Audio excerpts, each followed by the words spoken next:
تو پھر تو ظاہر ہے وہ ٹرائل جو ہے وہ پہلے بھی سپریم کورٹ قرار دے چکی ہے کہ آئین میں اس وقت جو تبدیلی گئی جس کے تحت فوجی عدالتیں لگائی گئی تو سویلینز کا یہ تو ہو رہا تھا نا ٹرائل، اور وہ سزائیں بھی ہوئی اور کچھ لوگ جو ہیں چھوڑے بھی گئے. تو جو بھی قانون ہے جب تک اس کو سیٹیسائیڈ نہ کیا جائے. استاد صاحب یہ بھی فرمائیے گا کہ عام تاثر یہ ہے، یعنی کہ عام پبلک میں تاثر یہ ہے کہ اگر فوجی عدالتوں سے جو فیصلے ہو جاتے ہیں اس کے بعد جو ہے مزید ٹرائل نہیں ہو سکتا، دیگر عدالتوں سے رجوع نہیں کیا جا سکتا، اس پر تھوڑی سی روشنی ڈالیں گے؟ ایسا درست نہیں ہو سکتا. وہ تو چاہے فوجی عدالت میں ہو چاہے سویلین عدالت میں ہو، ٹرائل جو ہے وہ 2 دفعہ ایک ہی جرم کے اوپر نہیں ہو سکتا. لیکن اپیل تو پھر بھی سویلین، یعنی جو ہائی کورٹ ہے وہ تو سویلین عدالت ہے نا، تو وہاں پہ بھی آپ 3 وجوہات کی بنیاد پروسیجر غلط اڈاپٹ کیا گیا، کیس کی سلیکشن غلط ہوئی، دوسرا یہ کہ بدنیتی پہ مبنی تھا، تیسرا یہ کہ آپ کے پاس جو سارے معاملات ہیں اس کے اندر شواہد ہی نہیں تھے. تو یہ تینوں معاملات جو ہیں وہ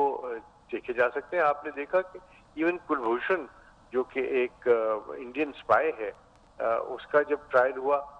فوجی عدالت میں ہوا اور یہ سارے سلسلے ہوئے تو عالمی عدالت جو تھی اس نے بھی کہا کہ یہ کام کیے جا سکتے ہیں. وہاں بھی ان کا یہ کہنا تھا کہ وہ جو ہے اس کا ٹرائل نہیں ہو سکتا. لیکن انٹرنیشنل کورٹ آف جسٹس نے بھی یہ بات کی اور یہ بھی کہا کہ ہائی کورٹ کو اختیار حاصل ہے، اس لیے اس کو رہائی نہیں دی گئی. تو یہ سارے معاملات جو ہیں یہ منطق اور دلیل کے معاملات ہیں، نہ کہ جی ٹھیک ہے، بہت شکریہ اشتر اوصاف صاحب. آپ کا کہنا تھا کہ ہمارے یہاں عام طور پر باتوں کو طول دے دیا جاتا ہے جبکہ جو پروسیجر ہے وہ بہت کامن ہے، اور فوجی عدالتوں میں اگر معاملات سویلین کے چل رہے ہیں اور ان کا تعلق اس بات سے ہے کہ فوجی معاملات انوالو ہوتے ہیں تو یہ درست ہے. بہت شکریہ آپ کا.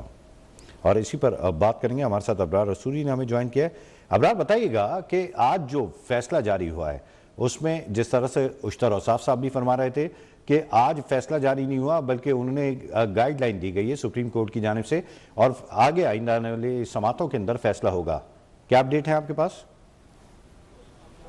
جی بالکل، دیکھیں سپریم کورٹ میں آج فوجی عدالتوں میں سیویلین کے ٹرائل سے متعلق کیس کی سماعت تھی، اور آج جب سماعت میں وزارت دفاع کے وکیل خواجہ حارث نے دلائل دیے اور ان کے جب دلائل کا ٹائم ختم ہوا اور اس کے بعد عدالت کیس کی سماعت ملتوی کر کے اٹھنے جا رہی تھی تو اس دوران جو بیرسٹر اعتزاز احسن درخواست گزار ہیں ان کی جانب سے عدالت کے سامنے کہا گیا کہ جو ملزمان فوج کی تحویل میں ہیں وہ انہیں عام جیلوں میں جو ہے وہ منتقل کیا جائے. پچھلے 1.5 سال سے وہ فوج کی تحویل میں ہیں. تو اس حوالے سے جب بینچ کے سربراہ جسٹس امین الدین خان نے ایڈیشنل اٹارنی جنرل عامر رحمان کو عدالت کے سامنے بلایا اور پوچھا کہ کیا کوئی ممکن ہے کہ کچھ لوگوں کو جو ہے وہ اس طرح جیلوں میں منتقل کیا جائے یا کوئی رہائی کا کوئی امکانات ہیں، تو پھر ایڈیشنل اٹارنی جنرل کی جانب سے یہ عدالت کو بتایا گیا کہ اس کا ایک ہی حل ہے کہ جو سپریم کورٹ کے فیصلے کی وجہ سے فوجی عدالتوں میں جن ملزمان کا ٹرائل مکمل ہو چکا ہے ان کو ٹرائل کے حوالے سے جو فیصلہ تھا اس فیصلے کو روک دیا گیا تھا. عدالت اس حوالے سے فیصلہ سنانے کی اجازت دے دے تو اس کے بعد جو ملزمان رہا ہونے ہیں وہ رہا ہو جائیں گے اور جو ملزمان جن کی سزا باقی رہتی ہے انہیں دیگر جیلوں میں منتقل کیا جائے گا. تو پھر عدالت کی جانب سے یہ فیصلہ دیا گیا ہے کہ مشروط طور پر فیصلہ دیا گیا ہے کہ سپریم کورٹ کے اس کیس میں مرکزی کیس کے فیصلے تک جو ہے جن ملزمان کا ٹرائل مکمل ہو چکا ہے فوجی عدالتوں میں 85 ملزمان ہیں ان کے حوالے سے فیصلہ سنا دیا جائے. تو آج مشروط اجازت دے دی ہے جبکہ 105 ملزمان کا ٹرائل ہوا تھا اس میں سے 20 ملزمان کو پہلے ہی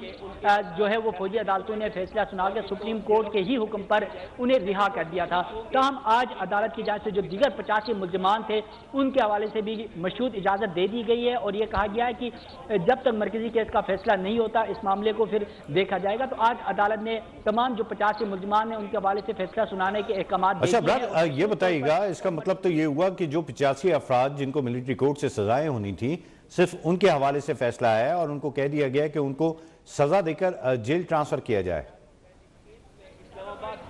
جی بالکل، دیکھیں جو 85 ملزمان فوج کی تحویل میں تھے جن کا ٹرائل مکمل ہو چکا تھا، اٹارنی جنرل پاکستان منصور عثمان ایوان نے گزشتہ سماعت پر جو ہے یہاں پر عدالت میں بتا دیا تھا کہ ٹرائل مکمل ہو چکا تھا، ہم سپریم کورٹ نے اس فیصلے کو روکا تھا تاکہ جو